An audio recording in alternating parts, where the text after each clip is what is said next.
still lagging behind.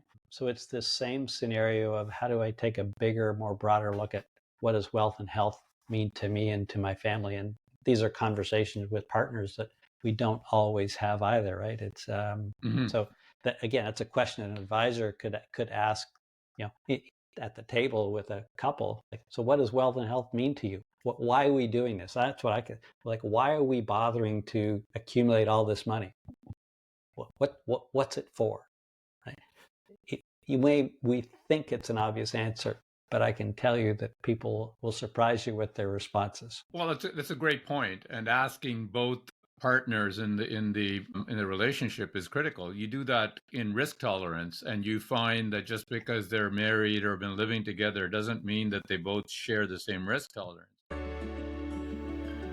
This is the Future Ready Advisor, a show about transforming your financial advisory practice. I'm your host, Sam Sivarajan, a wealth management consultant, behavioral scientist, and keynote speaker. In this podcast, I dive deep into the real challenges advisors face and bring you insightful conversations with top industry experts. Together, we'll explore practical strategies grounded in behavioral science to help you better serve your clients, optimize your time, and build a future-ready practice.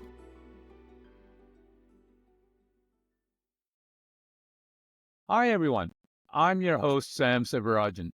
Welcome to today's episode of the Future Ready Advisor. Today, I'm here with Scott Fulton, the author of the book Wealthspan. Scott, welcome to the show. Thanks, Sam. Great to be with you. Really looking forward to our conversation today. Me too. I think it's very timely. Let me quickly introduce you to the audience. Scott's work is all about helping us live not just longer, but better by making sure our wealth and health grow together.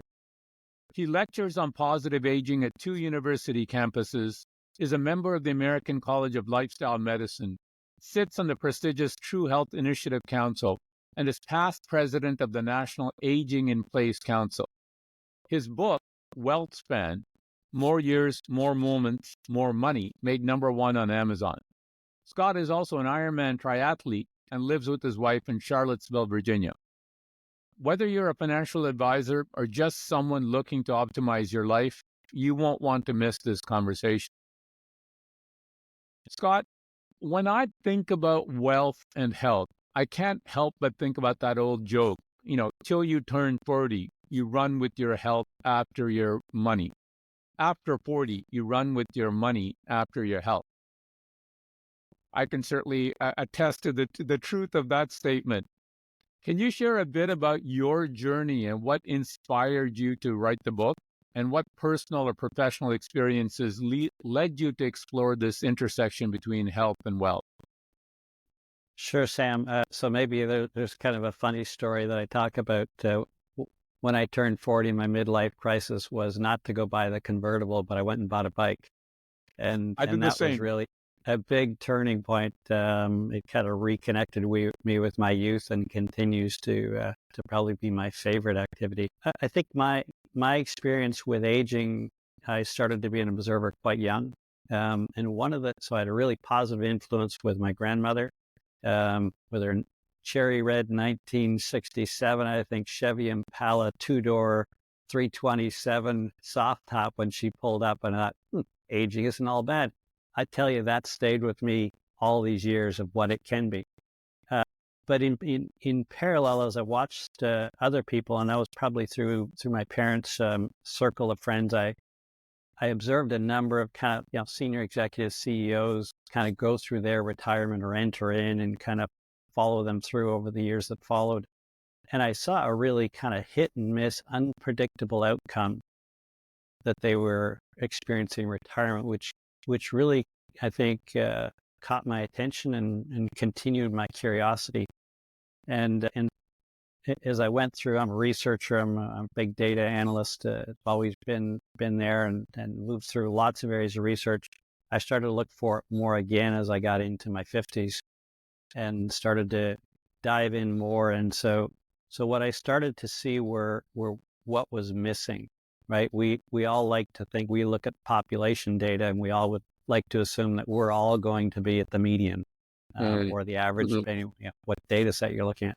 And of course, reality is n equals 1. And so what I started to look into was, well, why is your n equal 1 different than the person next to you who seems to have followed a similar pattern?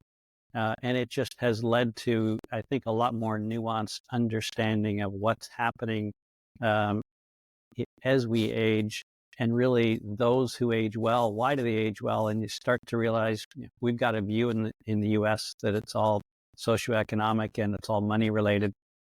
Again, that's kind of navel gazing. I would suggest money is certainly an easier part of it. It makes it easier, but money is not going to buy you health in your later years. There are other things that factor in, and so that's kind of what set me down the path, and just has opened all sorts of rabbit holes that I've gone down, and tried to pull out a few. It's an interesting point that you make, and I totally agree with it. The idea that it isn't all about money and wealth. I know that is sacrilegious to say that, but I think it's not just a U.S. phenomena; it's a Canadian phenomena as well. You're a data person. How much do you feel that that's got to do with, if you can count it, it's measurable, it's trackable and everything else, but that some of these other concepts that you're talking about are alluding to, whether it's society, your place in society, community, having a good group of friends, your social network, we all can say that's important, but because we can't necessarily quantify it or track it, that it somehow loses that sort of focus or priority that one might think that you would give otherwise. Yeah, I think well, so what I always caution people is stop looking for the easy answer, right? They kind of say, well, what's the one thing I could do? I say, well, the one thing you could do is stop thinking there's only one thing you can do. The art, aging is an art. There are many things we need to do on that brush stroke, and how we dip the paintbrush, how we mix the paints to get the result that we're looking for. There are clearly measurable impacts, and so what I kind of am remembering that your audience is largely Canadian, is that right? Yep. Yep. So I was up in Canada, gave a talk recently, and one of the hospital CEOs showed up for my talk, which I always like to have in the audience, that kind of level, is that once I've been many years in Canada, so I know the Canadian system pretty well, and I move back and forth. So I'll always caution people, don't think because you're in Canada that you're insulated from the impact in the US. Essentially, all the trends follow. We know this. Mm-hmm. They tend to lag by about 5 years, and so we're seeing the same thing happen in longevity and health outcomes. The difference is really when we start to measure the big on our equity, right? And so in the market, in the financial market, we love to talk about market volatility. Why do we do that? We talk about it because we want to calm the client down around the things that will get our client anxious. Mm-hmm. And then I'll so when I talk to health, well, we don't want to talk about health. We're going to get them too anxious.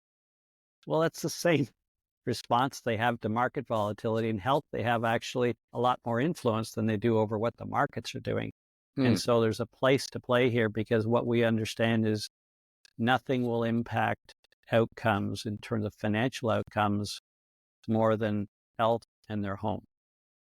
And if we're not making thoughtful planning decisions well in advance, we are going to pay significantly more in later years for both health and housing options, primarily because we haven't planned it well enough. And so we're left with short-term decisions that has to be made in a matter of days versus, over a 5 or 10 year window. And so we can measure certainly the cost of what ill health has, or chronic disease in later years, even by all of the support services that we're going to need later. Even though we may view that our medical is covered, there are all the other costs that are going to wrap up onto that. And then, ultimately it's that, what is wealth? Right? Is it money or is it health? In reality, that's why Wealthspan is really having both, or I call it the trifecta. You have wealth, you health, and you have lifespan. And so you really want all three of those. And so we've got to look to understand what are the other things that are touching money. And if anyone's worked with clients towards the end, they have seen how fast the money starts to pour out. The one example I offer there is the financial cliff, where we have two housing scenarios where one needs to go into a facility to get care. Partner is going to stay at home. And suddenly the housing cost will probably go up to 3 or 4x when you add the healthcare piece to it.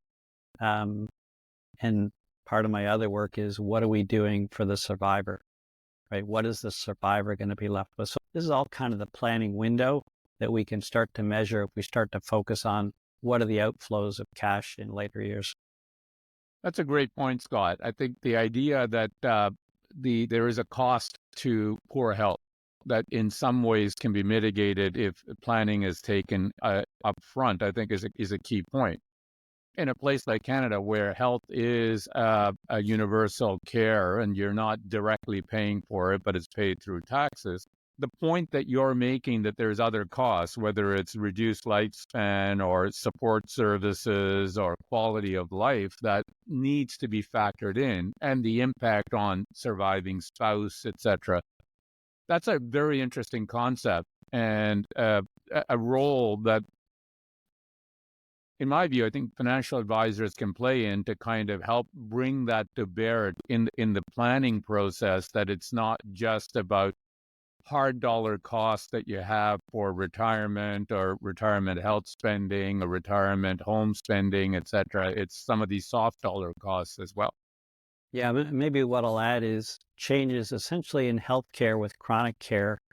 We're seeing governments move towards capping those dollars, which means that that's going to come from more and more from out-of-pocket expenses that aren't necessarily representative if you're looking just at historical data.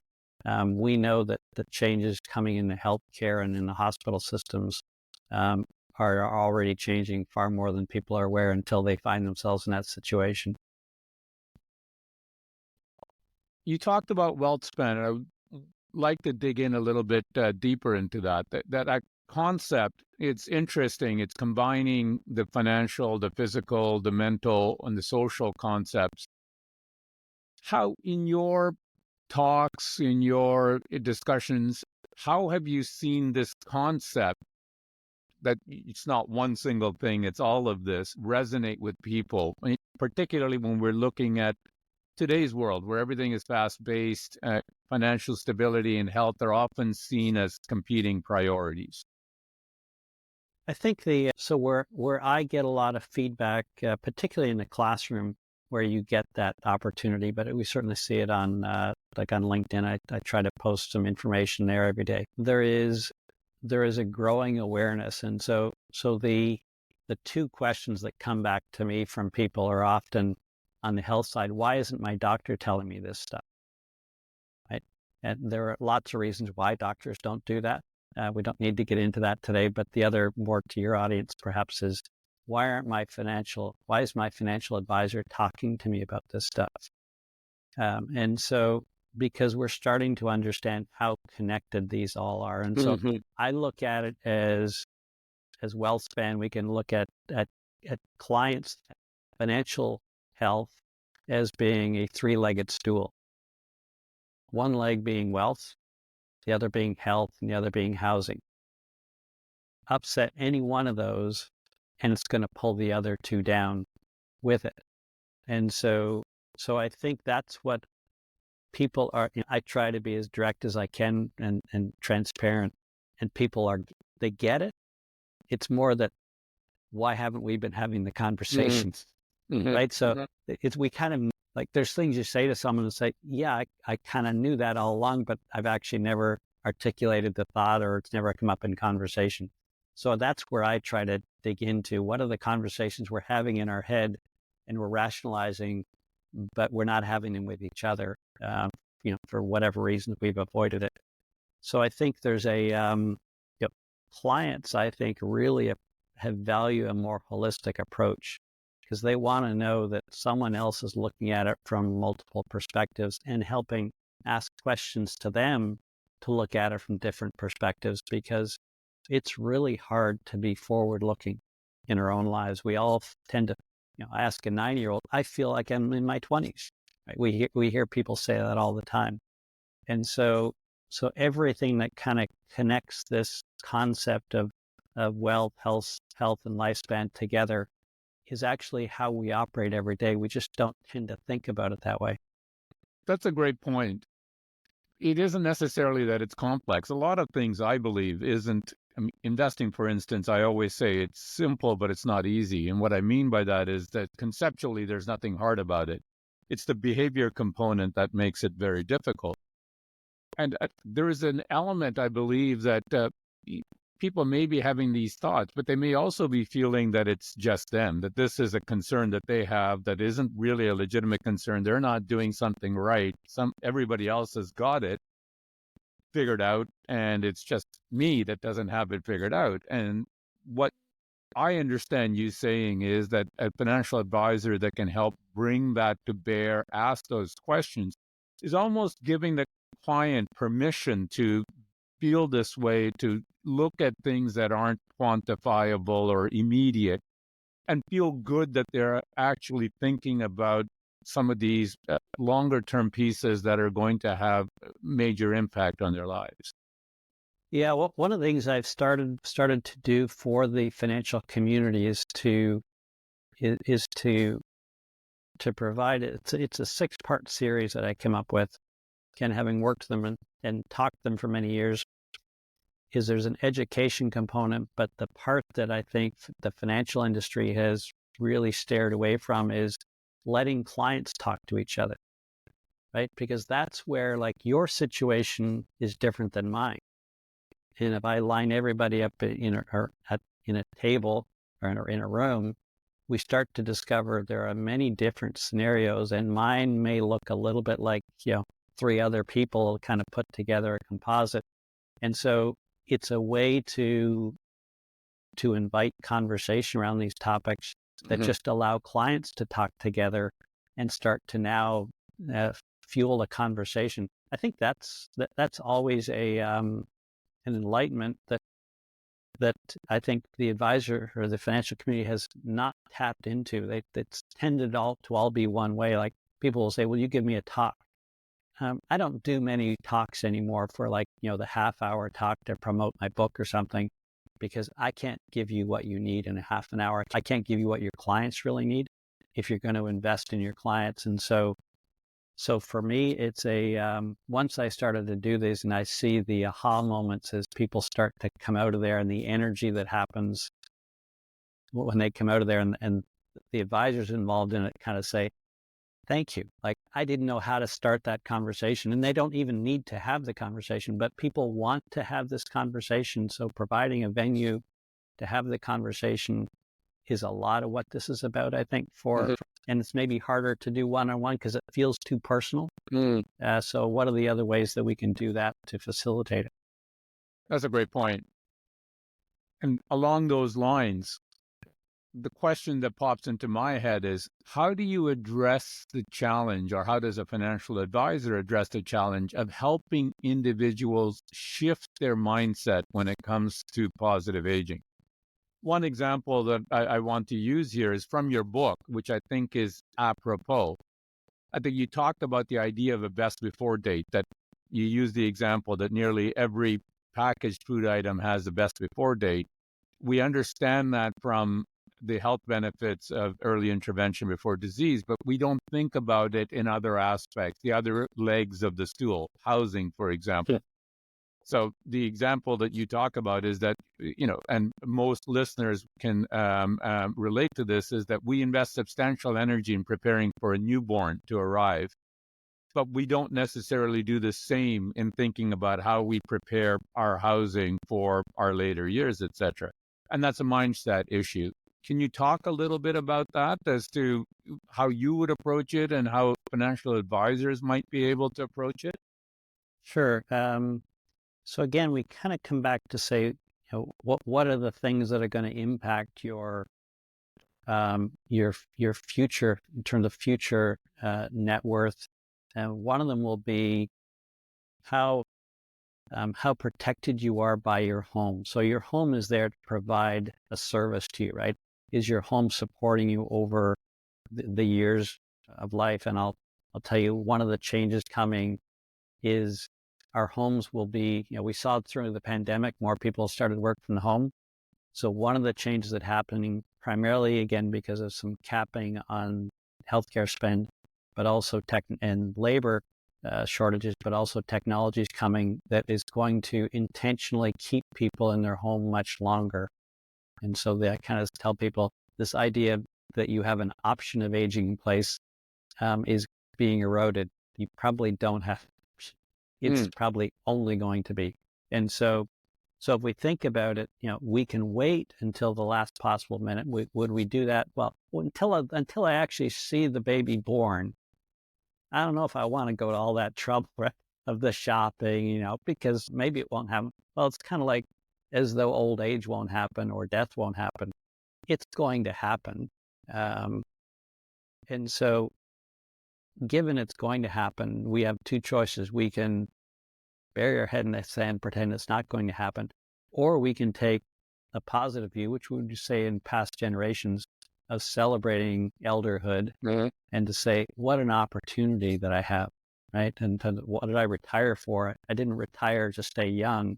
I retired to grow old in a way of my choosing. And so my choosing hopefully is around positive things. So if we think about a positive mindset, why wouldn't I choose my home? And this is really one of the first things I did when I got into aging was I started to go through and to say, find clients who had disposable income who wanted the ultimate aging experience at home. So they said, I plan to stay in my home. I don't have anything. I may have the money to do any number of things. I want to do it well. How can I do it well? But I don't want a place that looks institutional because that's what the aging industry has done. So if we think about creating a home the way we would kind of the nursery, say, we put all the colors and things on the walls and, things hanging from the ceiling, mobiles and things. What if we decorated our home both from an aesthetic and a functional standpoint so that it would serve us throughout our remaining years for any number of eventualities? It doesn't mean we need to design it like a nursing home. So I had the opportunity, just as circumstances evolved when I moved to Virginia a couple of years ago. I had the opportunity to design and build our own home. So I'll try to do this on a show at some point, is to show people this is what the modern home looks like, this designed for a lifetime. It doesn't look any different than it. No one comes in and sees anything because there's an element to doing it that it's really appealing. And so as soon as it's appealing, you're now, your home is open to people coming to stay socially interactive with you in later years. And it's someplace you look at and, you talk about peace of mind of things that cause anxiety, knowing that best before date, your home isn't really going to serve well until you're maybe 75, 78, depending if something happens. So this best before date is what we want to push that out as long as we can in our home to really make sure that it has its best before date is beyond age 100, perhaps. Like we don't want our home to be the barrier to now have to kind of run up against and say, now what are we going to do? We want to ideally stretch that out as long as we can, because that really gives us as many options and lowers our later life costs as well. This concept should appeal to financial advisors because it's very much along the lines of planning and preparation. You don't want to deal with circumstances in the heat of the moment because some of these things require thinking, require preparation, require iteration because it doesn't. Right. The first manifestation of it may not be the one that you end up with. You have to think it through to say, do we need extra stories? Is this how we want to be climbing in later years? Or is there something that we look at that is going to accommodate that when we're perhaps may not be able to take the stairs as frequently?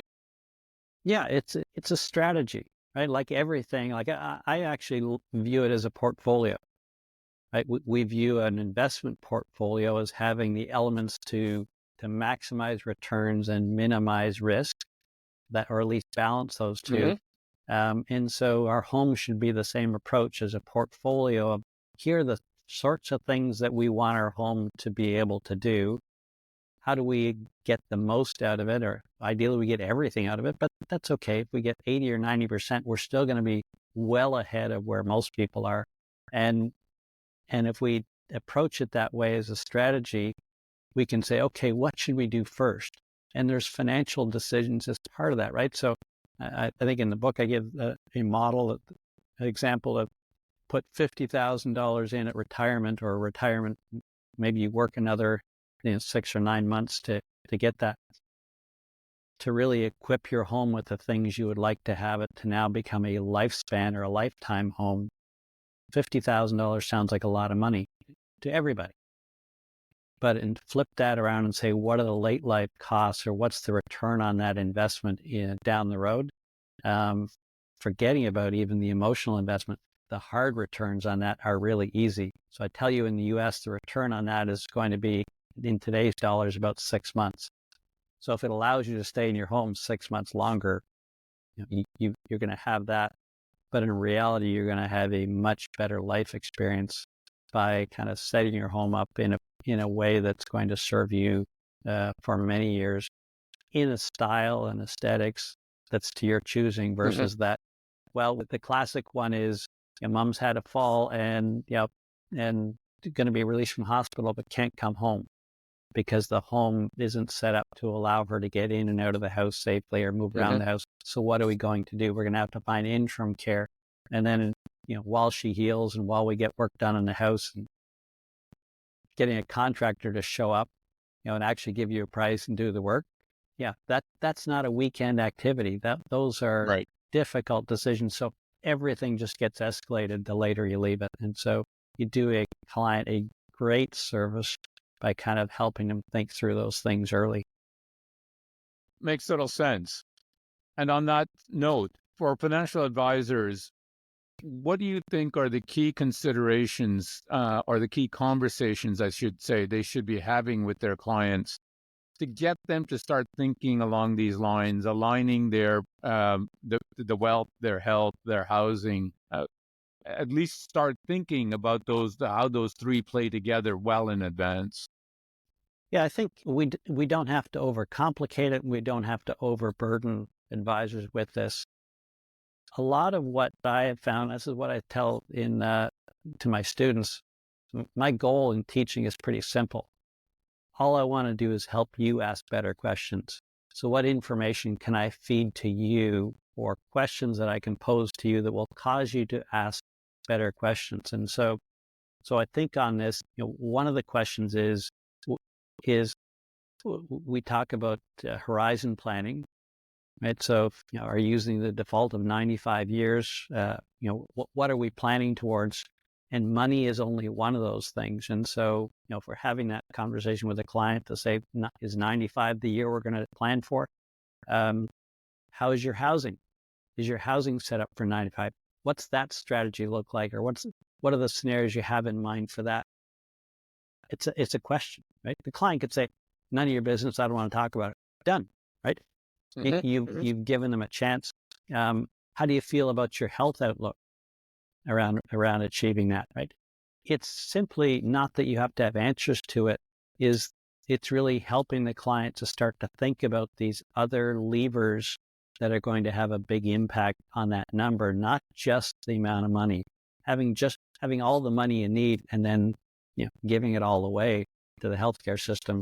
I don't know anyone who spent a career working with that as their idea. It makes as much sense. Well, I want to make as much money as I can so I can turn around and pay it in taxes, right? It's the same concept. So we want to preserve that equity, but we also want to preserve quality of life. So I think it's really around how do we figure out to ask questions, and then it would be, if they're interested, great. So let me know, or let them know that you want to partner with them. I want to support you. I don't have the sort of things to come in and modify your home, but I can certainly help provide some resources for you to do that, or get a group together to talk about it together so you can learn from each other.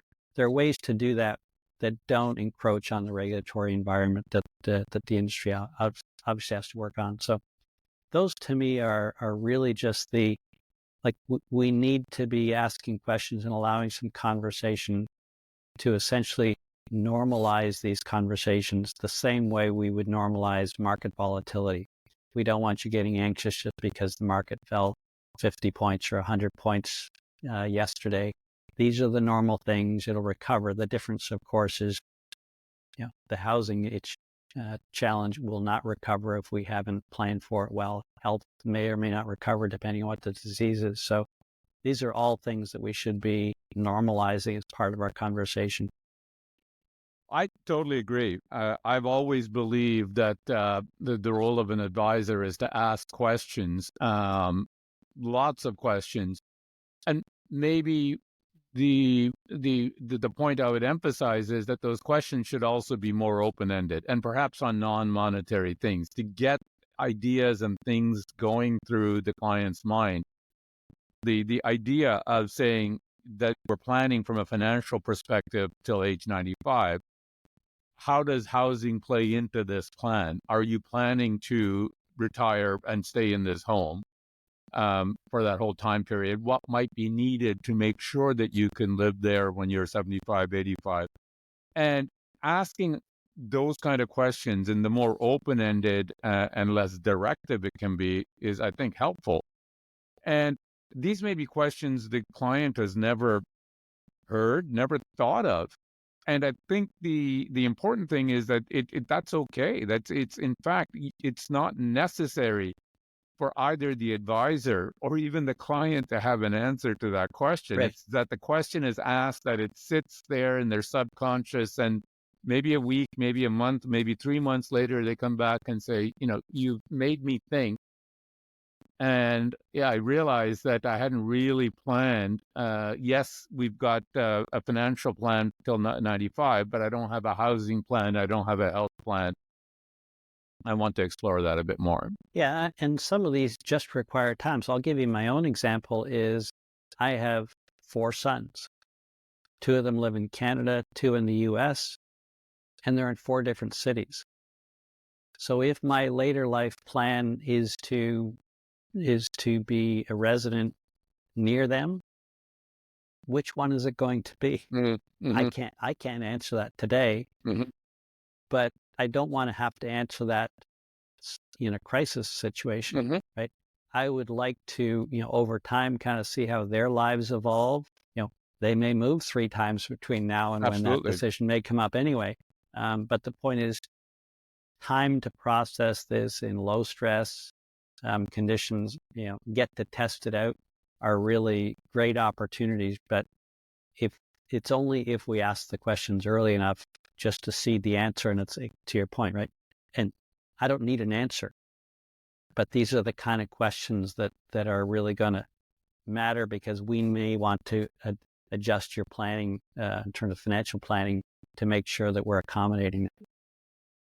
Like the $50,000 that you talked about that you might want to spend in just before retirement to upgrade your home, etc. Right. What are some common misconceptions, Scott, that people have about the relationship between wealth and health, and how do you challenge those beliefs in your book? So one of them is this notion of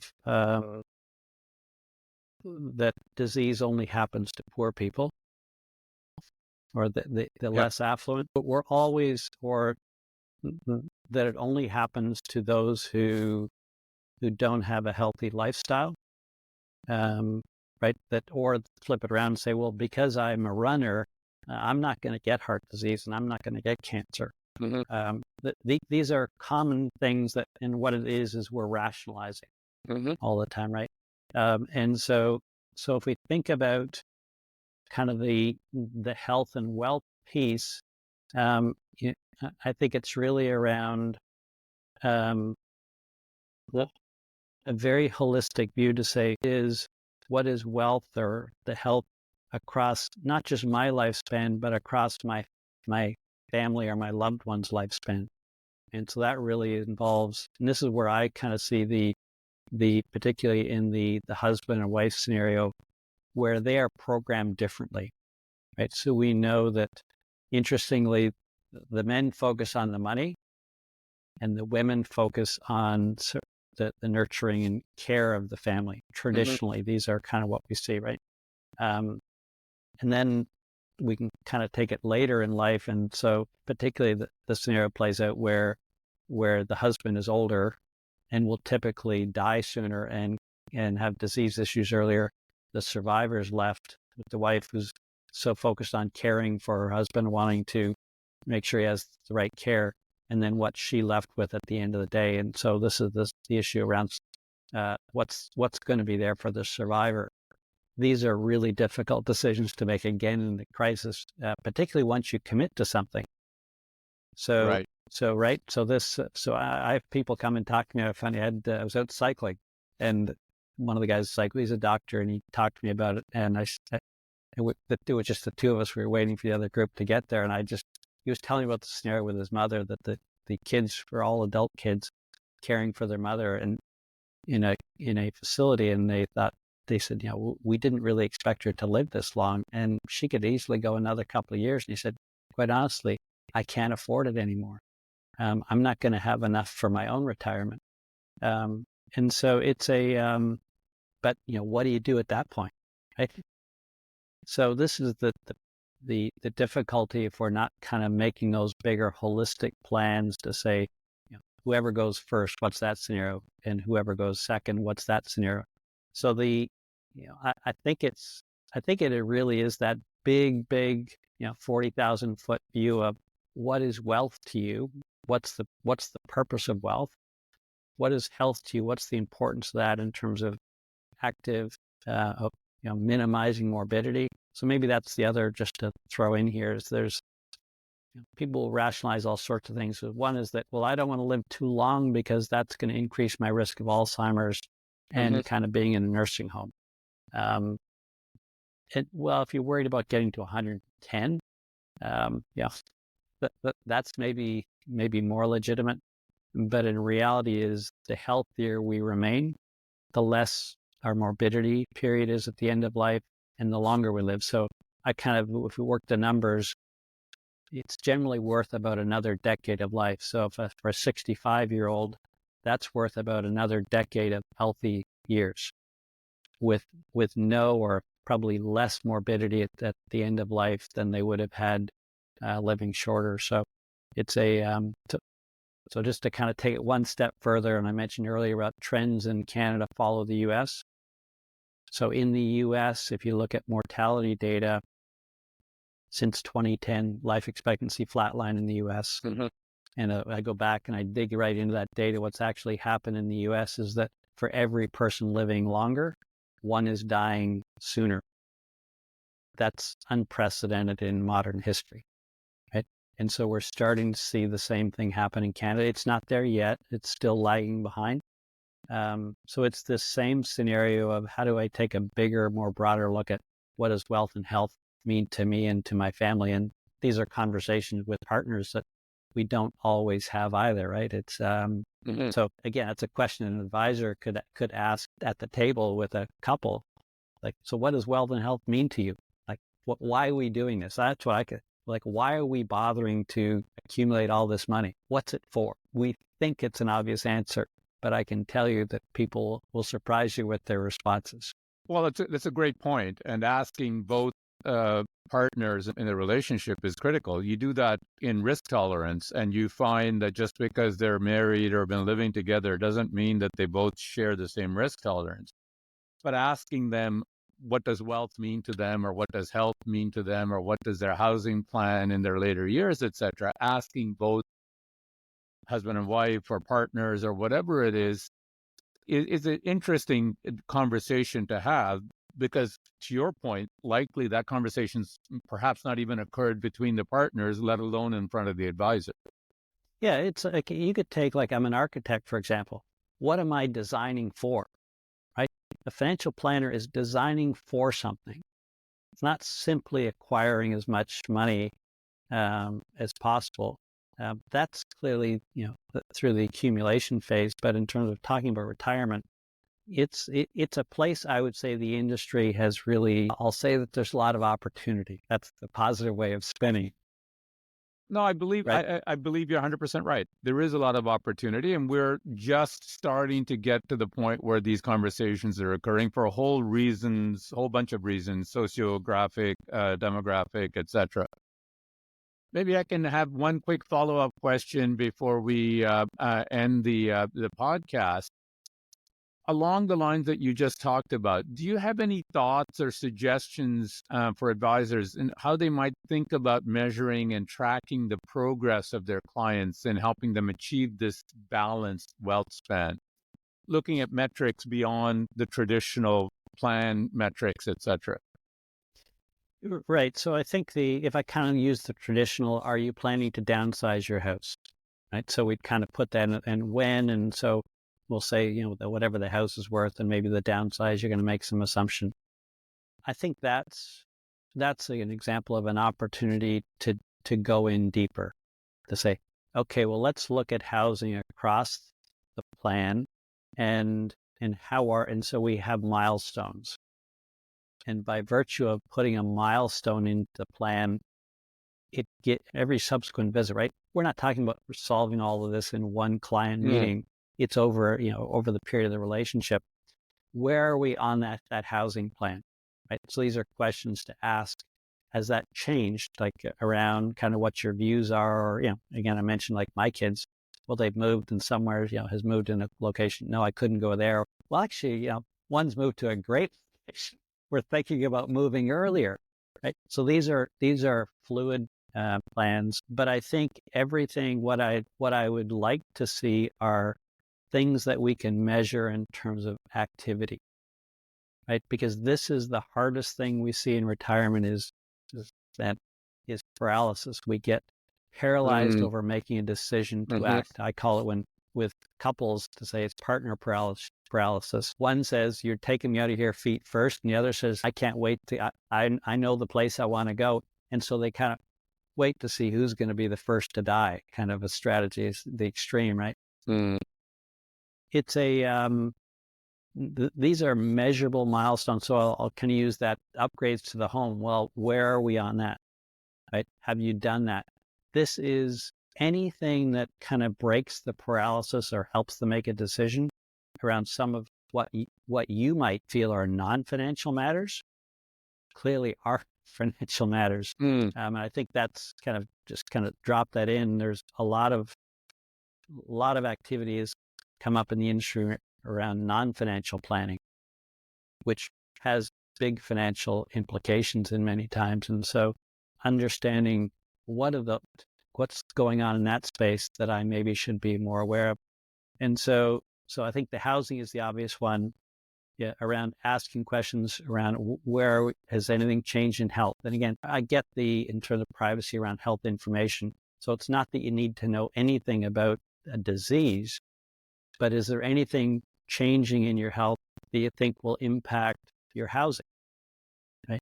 And and it could be that you're going to be caring for an older parent coming in the home at some point. How is that? Is that parent bringing equity to the to this? Are they going to be, or maybe it's a child, right? We see more and more of that, of kind of that the children are on. So there are places we historically touch on, but I think we just need to kind of peel it back and start to allow a conversation to happen. Clients need a partner in this.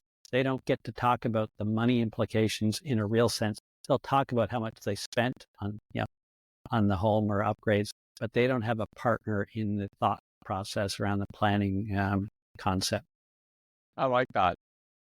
Scott, we're coming to the end of our podcast, so I have a few final rapid fire questions for you that I ask all my guests. So number one, professionally, what is the most important lesson you've learned over the years? I'd say volatility isn't nearly as scary as change. It's probably the one thing I've done in my career is lead people through change. They understand market volatility. They've heard about it. Change is far scarier. And so it takes time to set people up and lead them through change. And change is inevitable. So I think this is an important guidance or help to not fear it, but prepare for it. Number 2, what is one practical tip you would offer listeners keen on applying the insights that you've shared? I think one of them would be complacency is the enemy of growth. The industry is traditionally very resistant to change themselves. And so, they'll come up with reasons why they don't think they can do that or why they don't think they have a role to play. And so clearly the industry is changing. Just a question of, are you going to be at the front end of that change, or are you going to be at a laggard at the back end? And that's going to be an expensive place to find yourself. So I think really thinking about how can I grow with the changing market that's coming ahead of me. And I don't mean the financial market in terms of the consumer market that we're serving.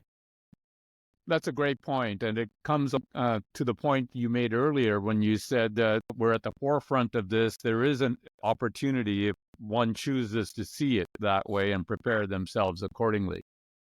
Scott, thank you for a great discussion, timely discussion. If listeners want to learn more about you or find your work, where should they go? So they can find it about the book Wealthspan through the website. So it's Healthspan with a W in front of it, or a Wealthspan with an H stuck in, whichever works for you. It gets you to the same place. Probably LinkedIn is the one place. I try to put a couple of kind of thoughtful posts in there daily that, late studies that are happening, changes in the marketplace, that a fair number of people seem to find that is helpful. I've had a lot of good feedback and a lot of interest there. Those are the two. And then, you can always reach out to me. I don't need to give email out. That's an easy one for people to chase. I'm not a hard person to find. So, I really enjoy the interactive experiences that we have with clients and professionals. So, like you, Sam, I just really appreciate these kind of conversations. And I think the more that we have, the better the industry will be. Couldn't agree more. Scott, this has been awesome. Thank you for joining us today on the Future Ready Advisor. Thanks. Take good care.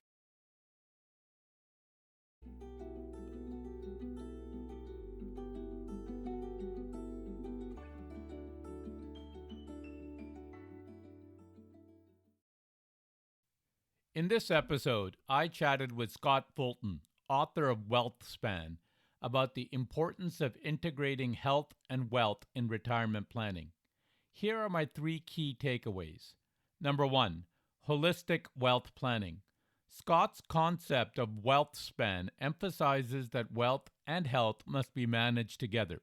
He highlights that poor health can rapidly drain financial resources, especially in later years, making proactive health planning as essential as financial planning. Number 2, proactive housing choices. We discussed how a well-prepared home environment supports aging in place and reduces future expenses. Scott advocates for early home modifications to ensure they meet future mobility needs, which can delay or prevent costly care facility transitions. Number 3, asking better questions. Scott believes advisors add value by asking open-ended questions that encourage clients to think deeply about long-term health, housing, and lifestyle plans. By prompting these reflections, advisors can help clients set up a more resilient and fulfilling retirement strategy that aligns their wealth and well-being goals. You've been listening to the Future Ready Advisor. If you enjoyed the show, please leave a review on Apple Podcasts or a rating on Spotify, or share your feedback wherever you listen. Be sure to follow the podcast so you never miss an episode. For more insights on how to keep your practice future ready, visit www.samsivarajan.com. You can find the link on the show notes. There you'll find free tools and resources, along with exclusive bonus content from these podcasts. Thanks for tuning in, and I look forward to sharing more strategies with you in the next episode.